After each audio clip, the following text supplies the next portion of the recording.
গভীর রাত, মারমুখী তাবলিগের দুপক্ষ। টঙ্গীর তুরাগ তীরে ইজতেমা মাঠ নিজেদের দখলে রাখতেই এমন সংঘাত। বেশ কিছুদিন ধরেই তাবলিগের জুবায়ের ও সাদপন্থীদের মধ্যে চলছিল উত্তেজনা। অবশেষে মঙ্গলবার দিবাগত রাত ৩টার দিকে তা রূপ নেয় সংঘর্ষে।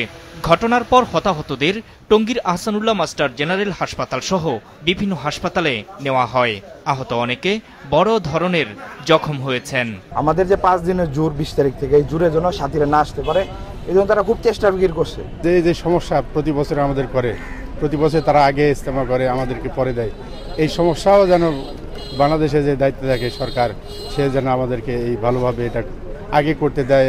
স্থানীয় সূত্র বলছে, রাত ৩টার দিকে সাদপন্থীরা তুরাগ নদীর পশ্চিম তীর থেকে কামারপাড়া ব্রিজ সহ বিভিন্ন রাস্তা দিয়ে ইজতেমা মাঠে প্রবেশের চেষ্টা করেন।